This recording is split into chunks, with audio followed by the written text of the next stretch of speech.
Hey Maniacs, I'm back with another 10 metal bands you haven't heard but should. This one I was hoping to get up a little bit earlier, but I haven't, and now it's here.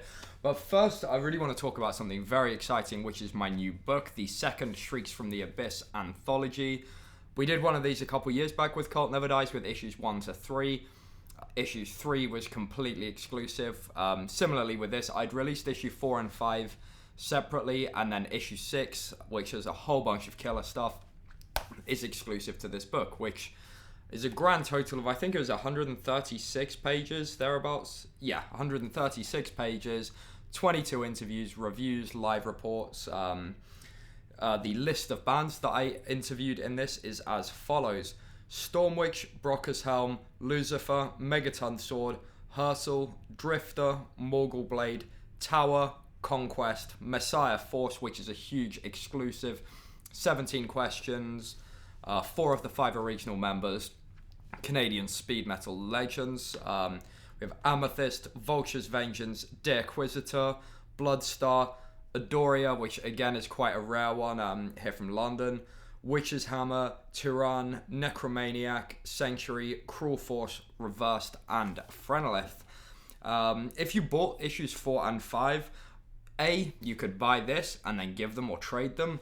But also, I think it's worth mentioning that the layout, as we can see here with Morgul Blade, for example, is new. So, the design is new. It's it's visually new at least. And then if you look at the kind of layout, it just has a bit more kind of uniform, kind of sleek look to it, which Dial from Cult Never Dies, who I worked very closely with, helped me with.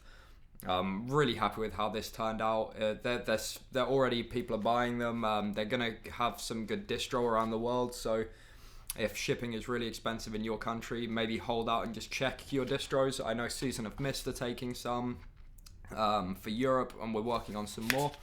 Yeah, really pleased with this. So proper tome, pure heavy metal, check it out. I'll put a link in the bio. Now I've done my self-promotion, we can promote some other killer bands from all over the heavy metal underground. So first, I got this release, which is the last Skeletor mini LP or EP, however you want to call it, Blood Empire on Gates of Hell Records. I recently did a trade with Cruz del Sur and Gates of Hell, who are both really killer labels based in Italy. You can buy my Razorforge 7-inch from them if you happen to be Italian. There's some great stuff like Solicitor, Lunar Shadow. I've talked about these bands on here before, but never Skeletor. If you like stuff like Manila Road, Cirith Ungol, Omen, those kinds of American heavy metal bands with that really mystical feel, I think Skeletor is going to really be in your thing. And I love the old kind of Nintendo seal of approval. There's a cool little nerdy reference in there. Next we have some death metal from Corpus Offal with their debut full-length album on $20 spin. I think it's just self-titled, if I'm not mistaken. Yeah, it looks to be. Now, this is formed from the ashes of Cerebral Rot, who were one of my favorite $20 spin bands. Circa 2019 through 2021, there was a lot of those kind of gross death metal bands. A lot of them coming from the Pacific Northwest. There were bands, Fetid, again, a member, features in this band. And I was really sad when Cerebral Rot called it a day, because it felt like they were really at the top of their game, and I was kind of almost a bit anxious, because I know there's sort of a bit of more of an undercurrent of more hardcore fueled death metal, which just isn't really my bag. So when I saw, it was a new thing, I was a bit like, is this going to be more in that vein? But they've kind of brought straight back that kind of autopsy. There's a lot of Demolish in this sound, stuff like Abhorrence from Finland. It's got that really nasty sound to it, and it just feels straight from the grave. So yeah, I was really happy, and it put all my anxieties to rest about the new project, which were really ungrounded. So yeah, really killer. This feels to me like a return to form for $20 spin as a label, because it kind of feels like the stuff that I was really into about that label in the kind of a few years ago. Next, from High Roller Records, we have Morax, which is a really cool Norwegian heavy metal band, or project should I say. It's I'm pretty sure it's just one guy, and this even includes the first EP. I think both releases are really cool. If you like stuff like, obviously, Merciful Fate, I think it's going to be a huge influence, Angel Witch, but also like some newer bands. I think like Portrait is a really good comparison, Attic, Wanton Attack from Sweden. It has a really kind of enchanting, something a bit occult about it, and it's really cool sound. This is one of those where it's like I had no idea. I'd never heard this. I got the CD in a promo pack, and I was just instantly like, hell yeah, this is some good heavy metal right here. Next, from Germany, another trade article from Witch's Brew this time, because, you know, trading is the backbone of the underground. Never forget that, guys. We have Spitfire from Germany, speed, thrash metal, very German, you know, early kind of Creator, Sodom, that kind of stuff. Bit of Iron Angel, which of course we lost the latent great frontman from, so this video should serve as a good reminder to spin some Iron Angel at high volumes and maximum speed now. And then when you're done doing that, come back and check out Spitfire's Nightmares record. Really cool on Witch's Brew. Probably Teutonic German thrash. Next we have Witchnight Black Speed from Argentina. I don't need to tell you guys that the South American scene is fucking mental, and this is why we love our brothers, the Bestias del Sur, which I really pronounced wrong, I'm sure. Another Witch's Brew release that just has, you know, very much like Midnight, Death Hammer, those kinds of just super fast, crazy bastards. Really cool stuff. This is the Old Steel Breath album.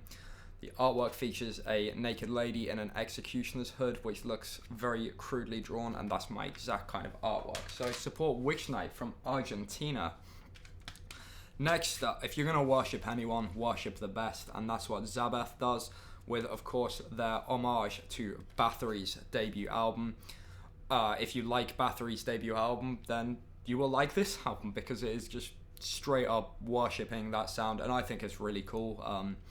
If you don't like that Bathory album, I'm not really sure why you're watching this video, because we like Bathory on this channel. But yeah, Zabbeth I think is a cool project. You know, I think is, take it with a grain of salt. It's worshipping basically an album. There's only so much you can do with that, but I think they do it very well. Or it's a solo project, I believe.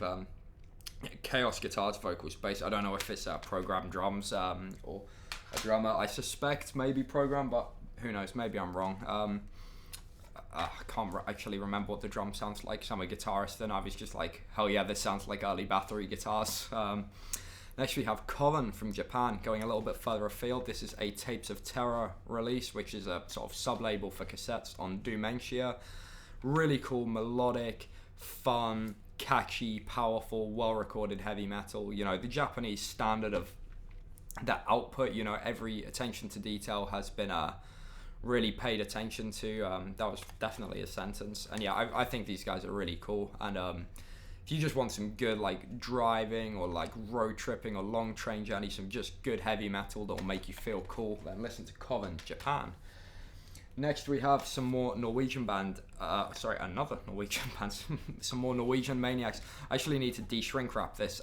It's a great EP, I've listened to it online, but I'm yet to get a new tape player in this new location, and so it's still in the shrink wrap, and I truly apologize to Filthgrave for that, but this is a really cool EP. They've just put out a new album as well, but this is Desecration on what's this, Dead Bangers, sorry. Another trade item. Yeah, sorry, I don't know why I misread that logo really badly. It's probably the shrink wrap, but yeah, Dead Bangers. Norwegian, very much Hellhammer, Beherit, Black Death, bit of thrash, nasty and raw and evil sounding stuff from Filthgrave. It's 4 tracks, like, you know, it's, what have you got to lose? It's 4 tracks, just go listen to it. It's really cool stuff. If you like your underground, early, like first wave black metal stuff. Next, I need to get some more jewel cases, which is forever a problem for me, but this is Tubal Cain from the US, I believe. This is their new record on Darkness Shall Rise. I do have all the components to it, but I'm just showing you the front cover because it's got really cool artwork, if I can get it without a shadow or a glare. It's really interesting. This has sort of got a black metal feel, but with a bit of like a kind of street-ready heavy metal, almost punkish feel to it, which it's definitely interesting. It doesn't sound too close to anything, but yeah, I thought it was really cool actually, and I think a lot of you guys who want some kind of street-ready heavy metal, speaking of which, Heavy Sentences was a really good example of that. Sadly, they've just thrown in the towel, which I'm gutted about because I think they're one of the best heavy metal bands of the last 30 years, but here we are. And finally, we have Havukruunu's new album, to Tavasland on Svart Records. Now, these guys have put out a few albums now of Pagan black metal from Finland. They've got quite a good sense of melody. They've still very straightforward second wave black metal, but just with some melodic and atmospheric embellishments without going too far from the black metal part of it. And yeah, I know a lot of people really love those guys, and I think they're really cool actually. I don't really like atmospheric black metal so much, but I think they keep the metal in it enough to keep me at the table. So yeah, check that one out, and I hope you guys have enjoyed these 10 metal bands you haven't heard but should. Of course, if you go and buy my book from Cult Never Dies, I will be extremely grateful because they're handling the manufacturing and shipping and stuff. But you know, we've worked very closely on it, and I'm very proud of it.